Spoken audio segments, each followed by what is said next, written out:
मैं हृदय से फिर धन्यवाद देता हूं।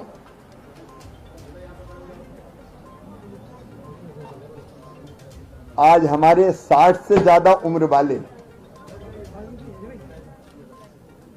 हमारे वो बुजुर्गवार भाई बहन जो कोमोर्बिड है, मतलब उनको और भी बीमारियां, डायबिटीज, ब्लड प्रेशर या इस तरह की और बीमारियां हैं, उनको आज से क्या प्रिकॉशन डोज शुरू हो रहा है। मुझे एक बात के लिए अपने प्रदेशवासियों को धन्यवाद देना है। मध्य प्रदेश कोविड के प्रहार को इसलिए झेल पा रहा है कि हमने वैक्सीनेशन का काम, टीकाकरण का काम बहुत अच्छा किया है। प्रदेशवासियों को मैं बधाई देता हूं, अपने प्रशासन को, डॉक्टर्स को, पैरामेडिकल स्टाफ को और टीकाकरण के काम में लगे हुए हर भाई और बहन को मैं धन्यवाद देता हूं कि हमारा फर्स्ट डोज, पहला डोज 96.16% लोगों को लग चुका है, 96.16%। अभी ऑलमोस्ट 100% इसलिए है कि 3-4% लोग तो हमारे प्रदेश में नहीं है, कोई बाहर काम के लिए गया है तो उनका वहां वैक्सीनेशन हो गया होगा। तो मैं ये मानता हूं लगभग पहला डोज हम लगभग अपवाद छोड़ के सभी पात्र बहनों भाइयों को लगा चुके हैं। मुझे ये कहते हुए भी गर्व है और मैं जनता को भी बहुत धन्यवाद देता हूं, स्वयंसेवी संगठनों को धन्यवाद देता हूं, हमारे प्रशासन को, फ्रंटलाइन वर्कर्स को, हेल्थ वर्कर्स को। तो हम दूसरा डोज भी 92% लगा चुके हैं। ये 92% इसलिए हुआ कि कुछ का जो समय पूरा होना चाहिए 28 दिन का, वो पूरा नहीं होता फर्स्ट डोज के बाद, तो उनको 28 दिन के बाद ही लगता है। उसको भी हम लगातार लगाते चले जा रहे हैं। और एक बात और मैं प्रसन्नता के साथ और आनंद के साथ कह रहा हूं कि हमारे बच्चों को जो वैक्सीनेशन शुरू हुआ, 15 से लेकर 18 साल के बेटा बेटियों को, वो भी 46.38%, 40.38% बेटा बेटियों को लग चुका है। और हमारी कोशिश है कि 15 तारीख तक इसको भी हम खत्म कर दें। और उसका यह असर है कि कोविड का संक्रमण अगर हो भी रहा है तो वो ज्यादा भयानक नहीं हो रहा। अस्पताल में भर्ती होने वालों की संख्या बहुत कम है।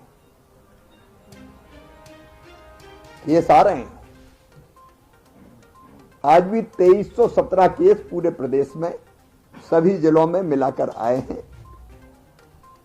स्वाभाविक रूप से इंदौर में, भोपाल में, जबलपुर में, ग्वालियर में, उज्जैन में ज्यादा केस आते हैं। लेकिन एक संतोष का विषय यह है कि हमारे जो बिस्तर हैं अस्पताल के, वो अभी लगभग खाली हैं। जो अस्पताल में भर्ती हो रहे हैं उनका प्रतिशत बहुत कम है और उनमें भी ऑक्सीजन बहुत कम को लग रही है। लेकिन ये अगर हो रहा है तो इसलिए हो रहा है कि हमने वैक्सीनेशन का काम बहुत अच्छा किया है। आज एक और प्रसन्नता का विषय है हमारे फ्रंटलाइन वर्कर, जिसमें डॉक्टर्स, पैरामेडिकल स्टाफ, पुलिस के मित्र और अन्य ऐसे हमारे कर्मचारी साथी सम्मिलित हैं जो फ्रंट पे रह के कोरोना से लड़ाई लड़ते हैं। उनके लिए भी ये प्रिकॉशन डोज लगना प्रारंभ हो रहा है। मित्रों, कोविड से हमारा युद्ध है जो जनता के स्वयंसेवी संगठनों के, धर्मगुरुओं के, जनप्रतिनिधियों के और प्रशासन और हमारे कर्मचारियों के सहयोग से हम लड़ रहे हैं। जागरूकता पैदा करने में मीडिया की भी बहुत अहम भूमिका है। इसलिए मेरी अपील है मेरे उन बेटा बेटियों से भी कि जिन्होंने अब तक टीका नहीं लगवाया वो टीका लगवाएं, 15 से लेकर 18 साल के, और जिनको 60 साल से ज्यादा जिनकी उम्र है और वो विभिन्न प्रकार की बीमारियां हैं, उसके लिए कोई सर्टिफिकेट लाने की आपको जरूरत नहीं है। आप कुछ बीमारियों से अगर पहले से पीड़ित हैं, पीड़ित का मतलब ये नहीं होता कि आप बिस्तर पे ही हो। अब डायबिटीज जैसी बीमारियां कई को होती है, कई तरह की ऐसी बीमारियां होती हैं, वो भी टीकाकरण जरूर करवा ले।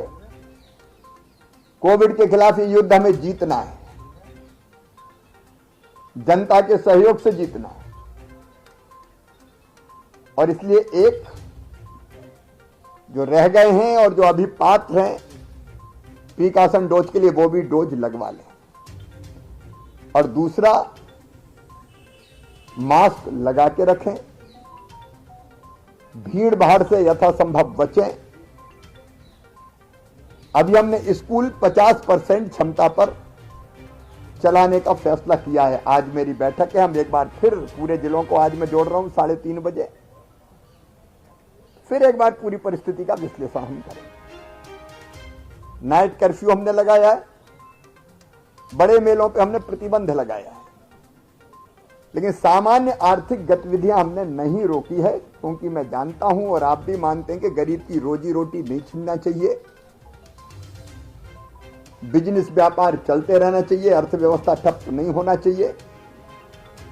लेकिन उसके साथ साथ हमको सचेत रहना चाहिए, सजग रहना चाहिए। और इसलिए मेरा सबसे पहला काम सवेरे कोविड की समीक्षा करना होता है। पहले मैं खुद समझता हूं, आज भी हम सारे जिलों से जुड़ रहे हैं, तो फिर परिस्थिति एक बार देखें। लेकिन मुझे विश्वास है कि हमने ढंग से टीकाकरण का काम किया है। ये सावधानी, मास्क की, भीड़ भाड़ की अनावश्यक,